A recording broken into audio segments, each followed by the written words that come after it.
अब हम voice modulation में जानते हैं इमोशंस के बारे में, और वॉइस मॉड्यूलेशन की मदद से ही हमारे इमोशंस के बारे में भी पता चलता है। और वॉइस मॉड्यूलेशन में और भी बहुत कुछ आता है, जैसे कि क्लैरिटी, पावर, इंटेंसिटी, आर्टिकुलेशन। और वॉइस मॉड्यूलेशन में क्लैरिटी का मतलब कि आपके शब्द बिल्कुल क्लियर होने चाहिए और आपके शब्दों में पावर भी होनी चाहिए। Intensity means degree of strength, और आपके वर्ड में एक अच्छी स्ट्रेंथ भी होनी चाहिए। आर्टिकुलेशन मीन्स आपकी आवाज में शार्पनेस भी होनी चाहिए। तो ये था वॉइस मॉड्यूलेशन में क्लैरिटी, पावर, इंटेंसिटी और आर्टिकुलेशन। अब जानते हैं वॉइस मॉड्यूलेशन में आगे स्टेप्स के बारे में, और वो है don't use one tone in presentation.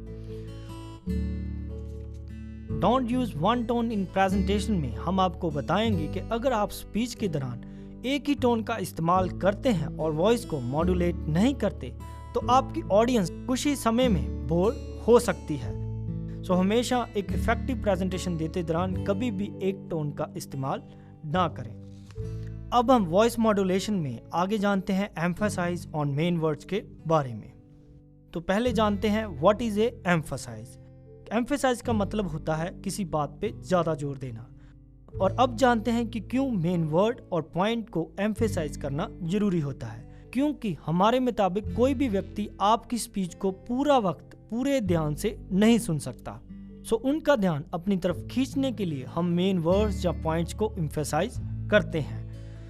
और अब जानते हैं कुछ उन मेथड्स के बारे में जिन मेथड की हेल्प से हम कुछ मेन वर्ड और या मेन पॉइंट्स को एम्फसाइज कर सकते हैं और लोगों का ध्यान अपनी ओर खींच सकते हैं। और उन मेथड के लिए हम कुछ शब्दों का इस्तेमाल करते हैं, और वो सेंटेंस हैं कि ये बात जो मैं आपको जरूरी बताना चाहता हूँ, जहाँ अब जो बात मैं आपको बताने जा रहा हूँ, जहाँ इस बात पर ध्यान देना, जहाँ लिसन हेयर और लिसन केयरफुली। सो अगर आप अपनी स्पीच देते दौरान आप इन शब्दों का इस्तेमाल करते हैं तो आप अपने मेन आइडिया या मेन पॉइंट को अच्छी तरीके से बताने के लिए आप इन सेंटेंस का इस्तेमाल कर सकते हैं। और जब भी आप किसी इम्पोर्टेंट बात को किसी को बताने जा रहे हो तो तभी इन वर्ड का इस्तेमाल जरूर करें।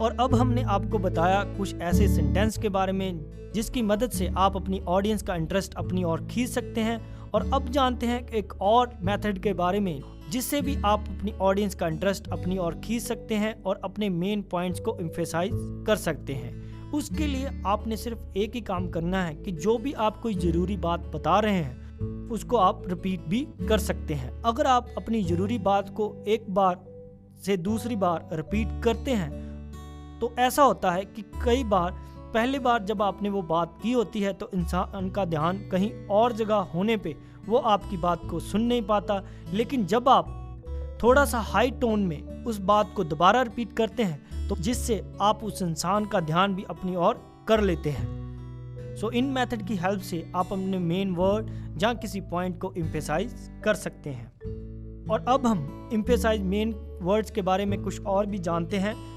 हम दो एग्जाम्पल के थ्रू आपको बताने जा रहे हैं कि कैसे मेन वर्ड और पॉइंट को एम्फसाइज करते हैं। और फर्स्ट एग्जाम्पल है मैं उसके घर उससे मिलने गया, और दूसरी एग्जाम्पल है मैं उसके घर उससे मिलने गया।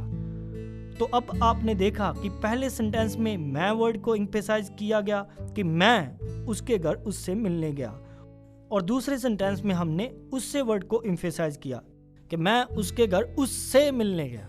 तो इस तरीके से हम जिस बात को ज़्यादा एम्फसाइज करना चाहते हैं उस शब्द को हाई पिच में या उस वर्ड की टोन को थोड़ा सा चेंज कर बोलते हैं। इस तरीके से हम किसी भी वर्ड या किसी भी पॉइंट को एम्फसाइज कर सकते हैं। तो अब हम आपको बता चुके हैं वॉइस मॉड्यूलेशन में एम्फसाइज ऑन मेन वर्ड्स के बारे में।